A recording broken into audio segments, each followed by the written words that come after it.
Tonight's bedtime story is called Medium Unwell, and I've never been ripped off by someone claiming to speak to the dead for me, but I have been repeatedly ripped off at fast food drive-thrus, and I still never check to make sure they got my order right before I drive away, so maybe that makes me dumber than the people who get ripped off by fake mediums.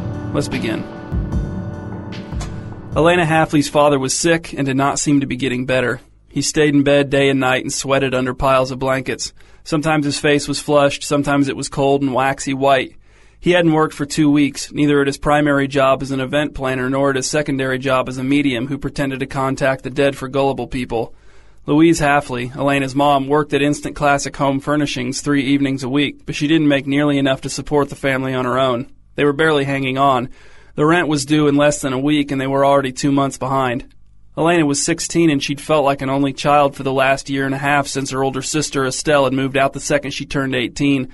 Estelle never came back to visit because of some long-standing grudge between her and Louise that Elena didn't fully understand. Elena kept offering to get a job to help pitch in some money for the household, but her parents refused to let her until school was out for the summer. Elena supposed if things got really bad, her grandparents on her dad's side might give the family more money, but she knew how much her parents hated accepting her grandparents' money because it always came with a price, usually in the form of a lecture condemning her father's work as a phony medium and another lecture condemning her mother's weight, tattoos, and the time she lied to them about being pregnant with Elena because she didn't want them to give her a bunch of books about pregnancy to read and then constantly asked her if she'd finished reading them yet, like they'd done when she was pregnant with Estelle. With no job and an easy second semester schedule, Elena had a fair amount of free time. She spent as much of that free time away from the oppressive, desperate atmosphere in her house as possible, although now that her dad was sick, she had to stay close whenever her mom was at work in case her dad needed anything or took a turn for the worse. But when her mom was at home, Elena liked to borrow her dad's car to drive around and take pictures of old decrepit buildings, which she knew was cliché, but she was just getting into photography and it seemed like the place to start. It wasn't like she was planning on showing the pictures to anyone. Once she'd mastered the art of photographing old decrepit buildings, she'd move on to having some actual ideas. One Friday afternoon, instead of driving straight home after school, Elena drove over to Dalset to take pictures of some of their decrepit buildings. In her wandering, she ended up at Ovoid Skate, the abandoned roller rink a mile outside of Dalset city limits. Elena had heard rumors that Ovoid Skate's owner, Mr. Kapsig, still lived there, but she saw no vehicles in the overgrown gravel parking lot, and though the building had no windows, she could see through the glass front door that there were no lights on inside. Elena parked the car and stepped out into the spring sunshine, her camera hanging from a strap around her neck.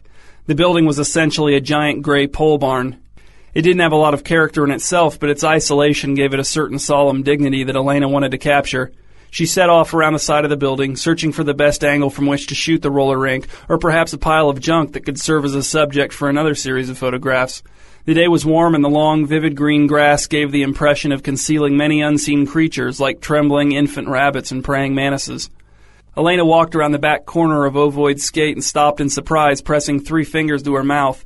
There she saw a plank and brown tarp lean-to constructed against the back wall of the building. There were 2 bikes lying in the shaggy grass just outside the lean-to, and inside, a boy and a girl, both of them a little younger than Elena, sat next to each other on cinder blocks and silently read the same book together, each holding half, surrounded by newsworthy burger wrappers and an unrolled blue sleeping bag.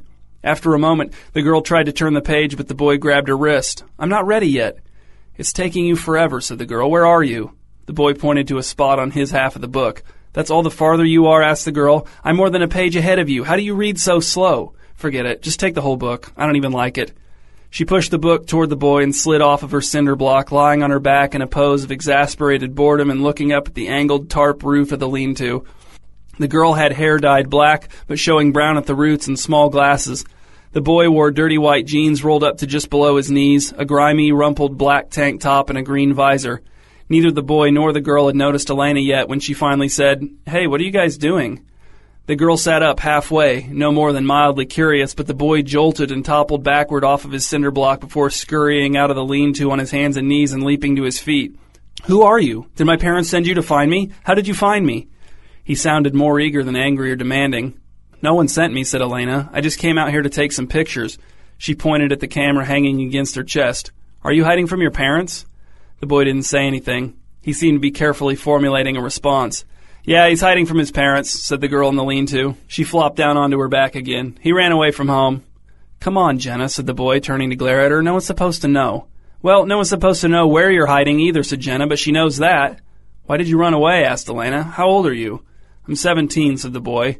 Marty's 14, and so am I, said Jenna. He ran away because his parents think he's a burden because they're poor and he doesn't contribute anything, and he complained to his mom about how they hardly ever go out to eat, and he says she pretty much told him to his face that he's the reason they never go out to eat, because if it was just her and his dad, then they could afford to go out to eat all the time. Great, Jenna, said Marty. Thanks. Just tell everyone everything. That's sad, said Elena. My parents are poor too, and sometimes I feel like a burden, but they won't let me get a job until summer, but it's pretty bad. We're super poor. See, said Jenna, her family's poor and she didn't run away, and she's old enough to drive and stuff. Why did you run away? Asked Elena, directing her question to Jenna. Me? Oh, I didn't run away. Marty's just my boyfriend. I'm just visiting even though it's boring out here and the lean-to sucks and there's nothing to eat except whatever I buy for him in town. How long ago did you run away, Marty? Asked Elena. I haven't heard anything about it on the news or anything. You haven't? Marty seemed surprised. I ran away 3 days ago. Jenna said she hadn't heard anything either, but I thought she was just saying that to make me give up. He frowned and scratched the very top of his head. He left a note for his parents to make them feel all guilty, said Jenna. He thought they'd panic and everyone would be hunting for him by now.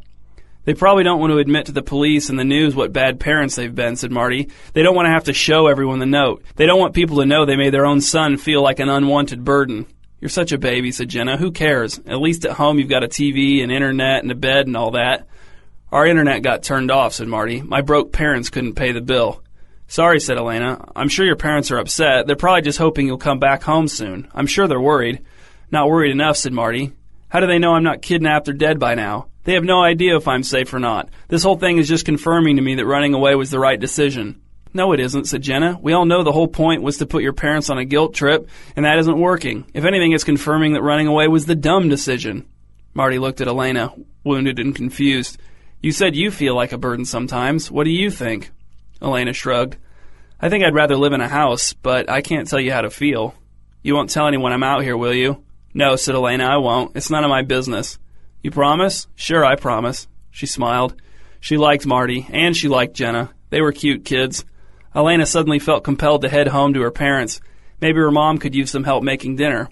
Maybe she could fetch her dad a damp rag for his forehead.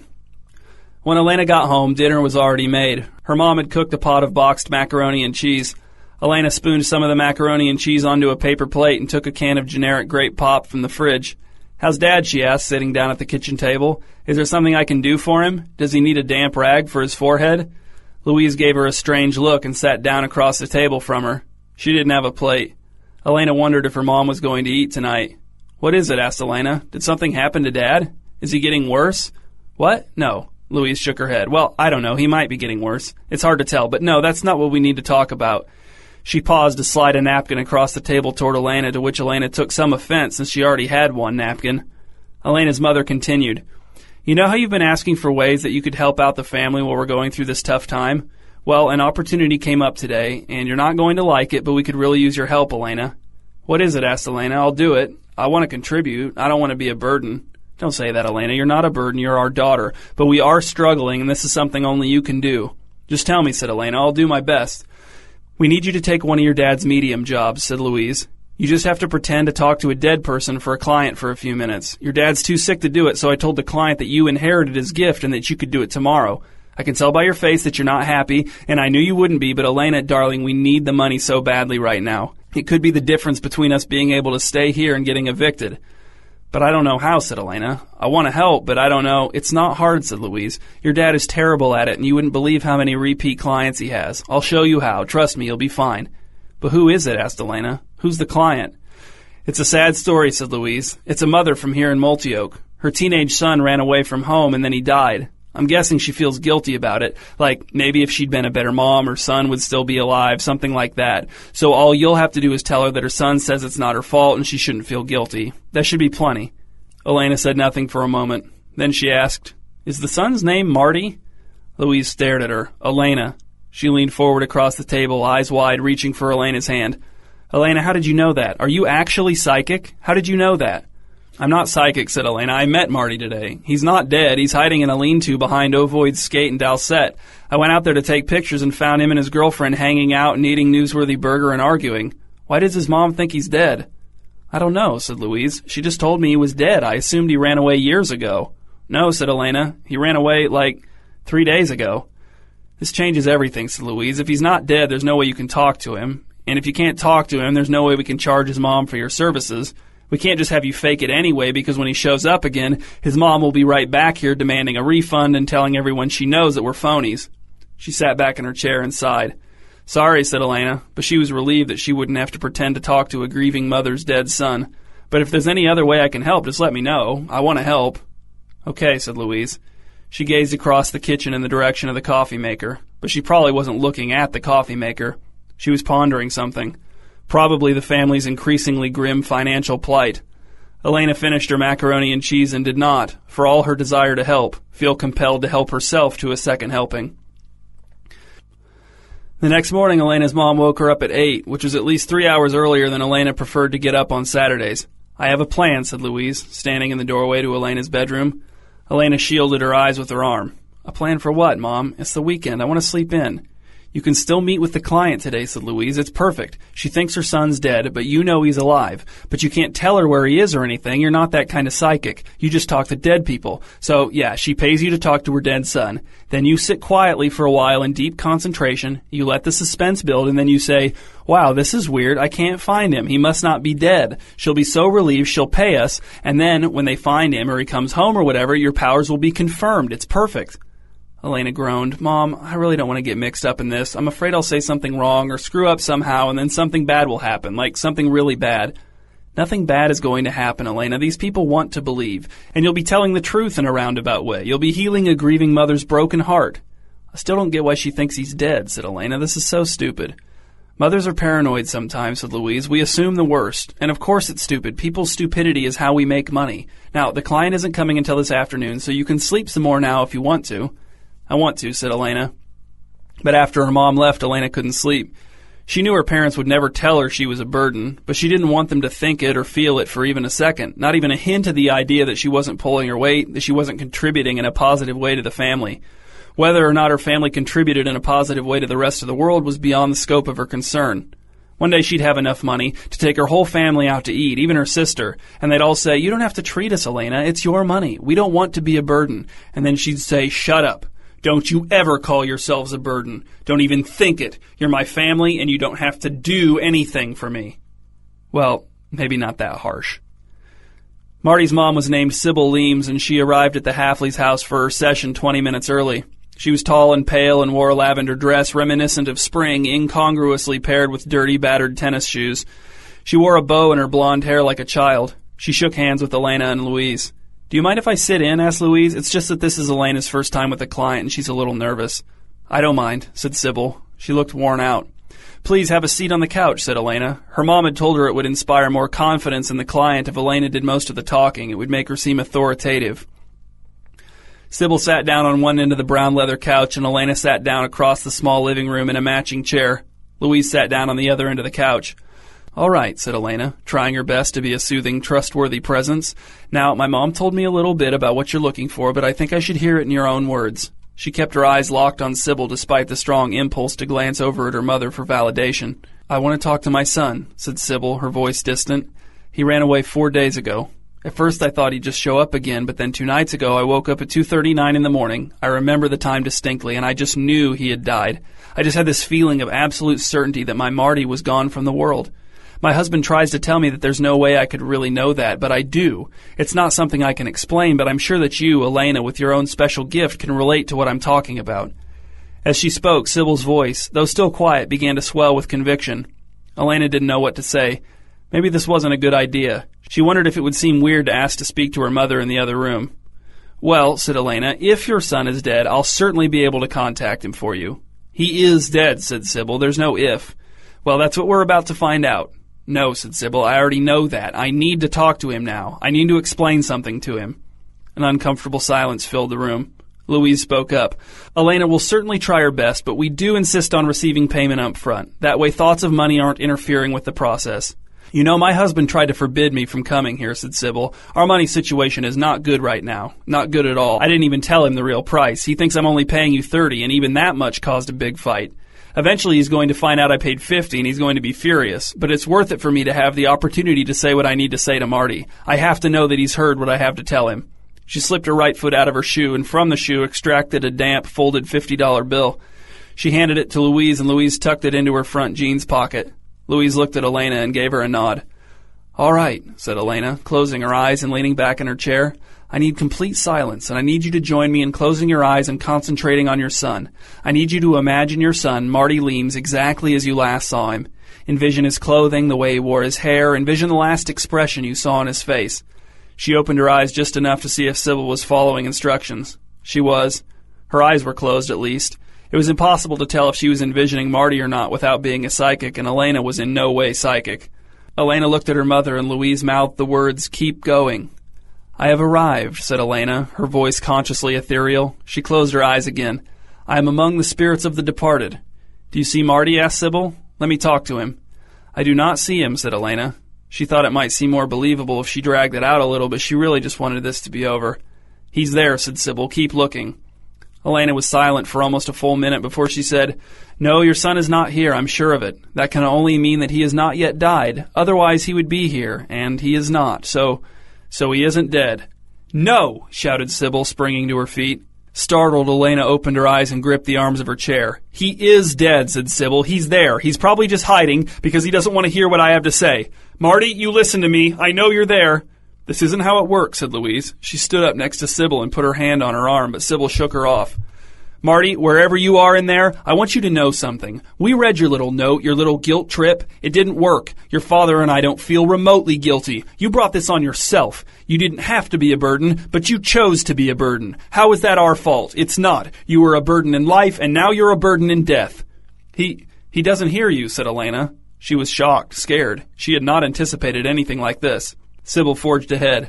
"I grew up in a poor family too, Marty. My parents were poor. Your grandpa died before you were born, but he was harder on me than we've ever been on you. But did I whine? Did I complain? Did I sit around the house doing nothing and still expect everyone to wait on me like royalty? No. I contributed, I sacrificed, I shouldered my share of the load. My family's life was made easier by my presence, which is something you could never say." "He's not there," said Elena. "Marty's not there. He's not dead. He's alive."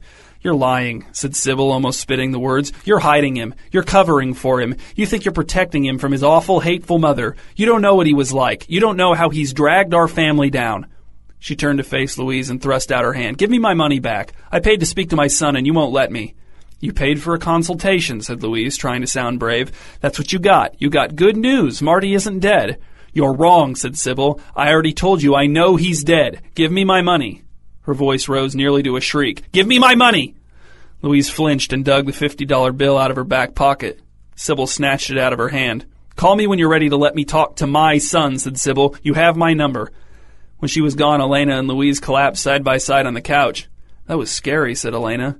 "No kidding," said Louise. "I'd run away, too." As soon as Louise left for work at 3:30, Elena drove her dad's car back out to Ovoid Skate. She felt guilty leaving her dad unattended, but when she'd checked on him on her way out the door, he'd been sleeping and seemed fine, more or less. And all the hours Elena had spent in the house while her dad was sick, he'd never actually needed her. There wasn't anything truly useful that Elena could do for him. Ovoid Skate's dirt and gravel parking lot was damp and the air was humid. Delset must have gotten some rain that Multioak hadn't. The tall, wet grass soaked Elena's shoes and her bare ankles as she walked around to the back side of the building, not bothering to bring her camera this time. There was no one in the lean-to. Elena scanned the trees and fields behind Ovoid Skate but saw no sign of Marty or Jenna anywhere. The cinder blocks and sleeping bag were still inside the lean-to along with the book, but the newsworthy burger wrappers were gone. The bikes were gone too. Elena walked over to the lean-to and ducked inside. The grass in the lean-to was flattened and browning. Elena sat down on one of the cinder blocks and picked up the book. It was a young adult novel set in the near future, and that was as far as Elena made it through the description on the back cover before she got bored and tossed it onto the sleeping bag. She looked up at the brown tarp roof of the lean-to and saw bright sunlight piercing through several obvious holes. An average rainfall would certainly soak anyone inside the lean-to. An actual storm would destroy the lean-to. This lean-to, in its current condition, could not be a long-term solution. Still, Elena understood the appeal. As long as you didn't think too far down the road, as long as you didn't think about where living in a lean-to behind Ovoid Skate was leading you, Elena could totally see how you might find the idea attractive, although the seats weren't very comfortable. Elena looked up at the sound of voices as Marty and Jenna pedaled around the corner on their bikes, their wheels bumping and rattling over the uneven ground, laboring through the long grass. "Hey," said Elena, ducking out of the lean-to and standing up. "I wasn't snooping. I just wondered where you were." She didn't think looking at the book counted as snooping. Marty and Jenna coasted to a stop and dumped their bikes in the grass, leaving them to lie however they landed. "We got bored and went for a ride on the back road," said Jenna. "Then that got boring, so we came back here." "What do you want?" asked Marty. He was wearing the same clothes as the last time Elena had seen him, but now they were dirtier and sweatier. There was a spattering of mud on the left side of his face. He looked uncertain, but not hostile. Jenna walked past Elena and lay down on her back inside the lean-to with her legs sticking out the side. "I just wanted to check in," said Elena. "See how it was going out here." "Why?" "I'm just curious," said Elena. "I've been thinking about your situation a lot since we met. I wanted to see if you were still here or if you'd gone back home." "I'm still here," said Marty, "but I don't really know why. I know my parents aren't even looking for me. I think they're glad I'm gone. They haven't even called Jenna to ask if she's seen me." "Nope," said Jenna. "Are you going to give up?" asked Elena. Marty shrugged. "It doesn't seem like it's working." "It's not," said Jenna. "But what will going home accomplish?" asked Elena. "They'll just go back to treating you like a burden, making you feel guilty by constantly mentioning all the sacrifices they're making for you, making you feel like you have to earn your keep even though you're their son." "It just seems pointless out here, though," said Marty, and Jenna's right. It is pretty boring, especially since I finished my book. "All right," said Elena. "All right, but what if your mom, for example, came looking for you and found you? What would you say to her? Like, what if she told you that she thinks you're a burden and you don't earn your place in the family? How would you respond?" Marty thought for a moment, looking at the ground, fingering his visor. "I guess I'd just point out how this guy at school, Alex's family, is poorer than ours, and his family goes out to eat all the time." "No," said Elena, "not about that. I mean, what would you say about her thinking you're a burden and stuff?" "I guess I'd say that I don't think wanting to go out to eat sometimes is being a burden when every other family goes out to eat, and that's just normal even when you're poor." Elena heard Jenna scoff behind her. "Okay," said Elena. "Never mind. Do you happen to know your grandpa's name?" "Which one?" asked Marty. "Why?" "Your mom's dad," said Elena. "I just know someone who might have known him." Marty looked confused, but he said his name was Albert Sallerts. Said Elena. "I guess the person I know didn't know him. Do you live at 1808 Alpine Drive?" "No," said Marty. "I live at 4404 Lerner Street. Why?" "I saw a car at 1808 Alpine," said Elena. "I thought maybe your parents had finally reported you missing, maybe." Marty made a face as if he thought the conversation had taken a suspicious turn. "I better be going," said Elena. "You think you're going to stay out here much longer?" "I don't know," said Marty. "Do you think I should?" "I would at least give it a couple more days," said Elena. "You never know what could happen. The school will tell the cops you're gone, maybe. Then they'll talk to your parents, look at the note. It'll be on TV. It could still work out. Besides, it's kind of nice out here, isn't it? A little boring, yeah, but sort of peaceful." "I guess you're right," said Marty. "Thanks," said Jenna. "Great advice, whatever your name is. Really, really wise words." Elena drove straight from Ovoid's Gate through Dalsett and back to Multioak. 4404 Lerner Street was not a nice property. The lawn was patchy, and the squat ranch-style house visibly sagged toward the middle. It was in desperate need of a new roof, and the screen door was broken off and leaning against the house next to the front door. There was no garage, and there were no cars in front of the house, but Elena suspected that the Leamses might be a one-car family, and maybe only Marty's dad was gone, which would be ideal. Elena parked her dad's car in the driveway and walked up to the front door. As she pressed the doorbell, she could hear it ringing inside the house. It sounded strangled, like it was on its last legs. After a moment, Elena heard footsteps approaching, and then the front door swung open, and there was Sybil Leames, dressed exactly as she had been at the consultation minus the tennis shoes. Her feet were bare and oddly elegant. "You?" said Sybil. "What are you doing here? How did you find me?" "After you left," said Elena, "a spirit told me to come here. He told me the address. He has something he wants to say to you." Sybil nodded. "So you decided to let me speak to Marty after all. You want the money." "It's not Marty," said Elena. "Do you know an Albert Sallerts?" Sybil's jaw clenched and her brow furrowed in an expression of pain and surprise. "Albert Sallerts? My dad? But I need the money up front," said Elena, "just like before." "Of course," said Sybil. "Come in." "No need," said Elena. "It's a short message." "Let me get the money," said Sybil. "I'll be right back. Don't go away." "I won't," said Elena. Sybil disappeared back into the dark house. Elena stood on the front step in the fading evening light and concentrated on the absolute silence in her mind, the complete lack of voices of the dead calling out to her, the total absence of any potential for psychic powers of any kind to blossom within her. Sybil returned with the money, probably the same bill from earlier in the day, and handed it to Elena, who shoved it deep into her back pocket.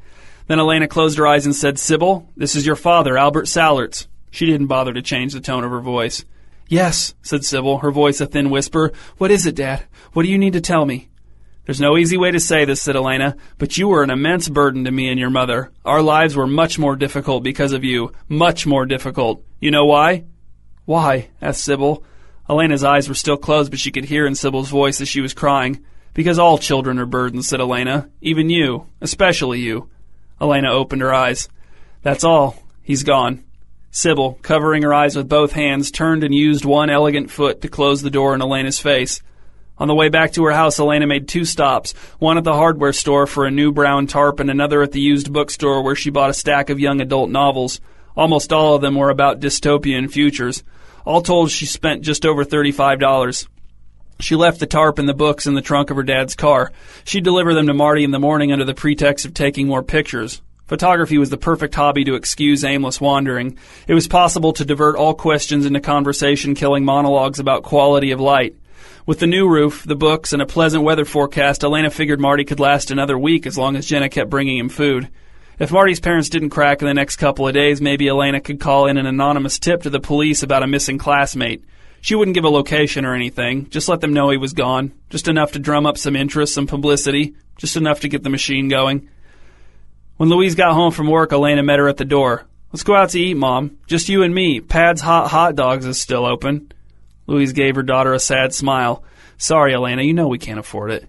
"I'll treat," said Elena. "I found almost $15 in the pocket of a coat I was moving to the attic today. That's plenty for me and you. Dad's fine. I just checked on him. He's sleeping. We'll only be gone for an hour at most. It's just been so long since we've gone out to eat. Who knows when we'll get another chance, please?" Okay, said Louise. "It's your money." She laughed. "I guess you can spend it in whatever stupid way you want."